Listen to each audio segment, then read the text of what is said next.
This is Radio Now 95.3 FM. Come for the news, stay for informed conversations. The federal government has launched a platform that allows citizens to track the execution of projects and rate the performance of ministers in the country. The special advisor to the president on policy coordination, Hadiza Bala Usman, described this app as a part of President Tinubu's commitment to ensuring transparency and accountability. And for more on this, we're joined by legal practitioner and public affairs commentator Justice Ojieno. Mr. Ojieno, good morning and thank you for joining us on the conversation.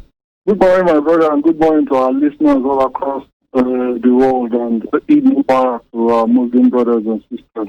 Definitely.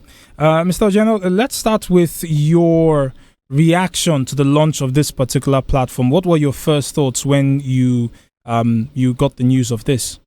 Okay, first, I thought that it's a very, very good step in the right direction. But it comes to trying to carry the citizens along at least as much as possible with respect to all the activities and performances of the cabinet. But I feel that it's still not enough because of the problem of internet penetration. The majority of our citizens still are not this savvy to the point of downloading apps in order to be able to follow up with what the government is doing. But because it's available for as much as possible of people who are interested in following up with government activities, I don't think it's a bad idea at all. I think it's just a major step in the right direction. But the better thing that the government can do for the generality of the citizens to be able to benefit is to actually deliver. If they promise a road and they deliver on the road, whether a person has an internet-enabled phone or not, the person will be able to enjoy the benefits of the road. Same thing with hospitals and other social infrastructure. So that generally is what I think the government should do beyond having an app. But the app generally is not a bad idea. Right. So the sentiments you expressed regarding the accessibility of internet to all of Nigeria is something that our conversation yesterday touched on as well. But I would like to hone in on the idea of whether we do need an app that rates the performance of our ministers. You've also mentioned that if a government makes a promise, they should be able to fulfill it. We don't necessarily need an app. But to bring it to sort of like the local level, does this particular move in any way excuse local governments from delivering governance to the people in their localities? Okay, I don't feel that situation is even worse. People don't generally, the local government, even though it's the closest form of government to the generality of people, is supposed to be more familiar with the things and challenges of the people. But people don't even Nigerians don't have any expectation from the local government. Most Nigerians don't even know who that local government leaders are, and also their representatives in the house. Everybody just focuses on the president, and in any other case, they focus on the government. That's about the best the approach, and we have to do better when it comes to expectations from these local governments. Are there even round tables between the local governments and the people? Do they even have a conversation with the people? We know that a lot of local governments, and they don't even sit in their local government. A lot of them stay in Abuja or they stay in central capital territories of the states. They just get allocation. They probably pay teachers' salary, primary school teachers' salary when they can pay. And that's about all. And I feel that approach is wrong. So if we don't even expect much from the local government traveling, how are we going to be able to say, okay, we want to track the performances? So those are wrong. And that's why there should be sensitization as to the importance of local government. And local government institutions should pull their weight. Because to a large extent, laws are being reformed nationally in order for there to be autonomy of the local government so that they will be able to do what the Constitution, particularly Section 7 of our Constitution, gives them as responsibilities in the first place. And the other responsibilities that are given to them that by laws that are made pursuant to Section 7 of our Constitution. But I don't see that as generally what is at stake in the country at the moment. I pray for an improvement in that regard. Mr. Ojieno, one of the things that has bedeviled Nigeria in the last, I reckon we can go back as far as 12, 15 years, has been security. The Boko Haram insurgents is something that grabs headlines, but it is also one of a number of security challenges that we face across Nigeria. We have security challenges in the southeast, and in recent times we've seen them in the southwest as well. Now, I'm asking this to preface one of the deliverables that is under this particular app, and that is the recruitment and increase in the numbers of police over the course of the next 4 years. This administration is targeting 30,000 police recruits per year for the next 4 years. That is 3 times the number that we normally recruit every year. But it doesn't say anything about community policing, about bringing policing to that local level. Do you think that this particular goal, that's the numbers of policemen that are expected to be recruited over the next 4 years, will address security challenges at the local level?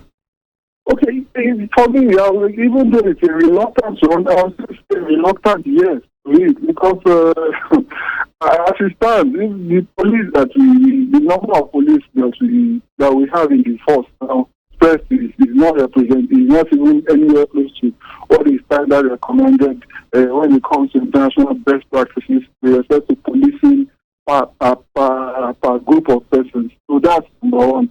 Number two is that even the ones that are available now, the fraction of them that are dedicated to VIPs, it's so humongous and so unfortunate.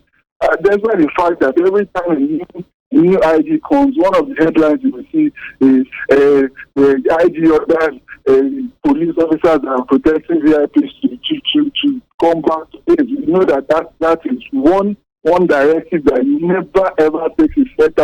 We are expecting the next ID that comes to give that directive and for it to be obeyed only in words and never ever in action. So that really says that okay, there is really an insignificant number of police with respect to the Nigerian population. I don't think it should be a bad idea if this is this drive to really recruit more.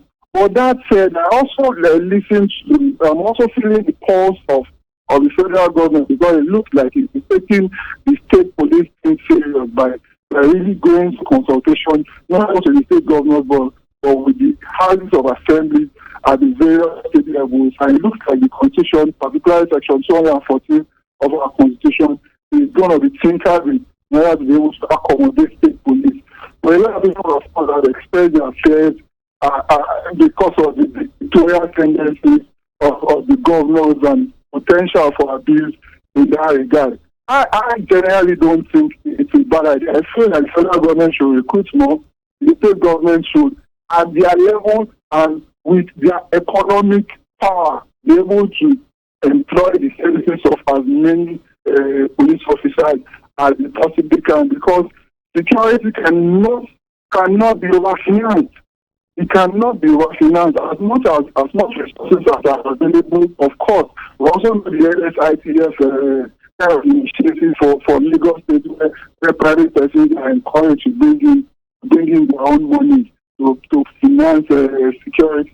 For example, Otedolas less popular daughter was made to bring about $1 billion on behalf of Otedola to the governor about a few months ago. So for the police, I welcome it. As for community police, I think that's really euphoria for that, and that's the right that we say that we are able to meet up to that. Other advanced clients have been able to meet up with. But let's start with increasing the manpower at the federal level, and of course the states too should join the kitty. And as soon as possible, as soon as we can afford it, I feel that community policing should come into play. It's a very, very welcome idea. Mr. Ojieno, as we wrap this conversation in a minute, I wonder if there are any things about this particular move that have given you, I guess, a positive feeling for this administration over the next 4 years. Yes, okay. For when we expect to this, at least the ministers will be a bit alive to their responsibilities. They know that if even the whole of the Nigerian populace cannot bend and count the green, at least they have a source where they are checking whether a minister is up to task or is even performing his duty. So that may strike some fear in the ministers for them to take this a bit more seriously, because before now it's just a bazaar. Nobody in the population is actually checking what they're doing. Nobody is monitoring what they're doing. Maybe with this we will have a further jolt in them to take governance more seriously, because they know that the approvals are going on, if even it's not at the governmental level but at the citizens level. So I think that's a positive, and that will make them do a bit better. That's what I really sincerely hope and pray for. Mr. Ojeno, thank you very much for speaking with us this morning. Our guest on the conversation is legal practitioner and public affairs commentator Justice Ojeno, who joined us to speak on the federal government's announcement of an app that will help citizens rate the performance of the government in various areas over the course of the next 4 years. The conversation continues on Now Breakfast as we turn towards Brands Now in just a few moments. Stay with us. This is Radio Now 95.3 FM. Come for the news, stay for informed conversations. What's in the headlines today? How does it affect you personally?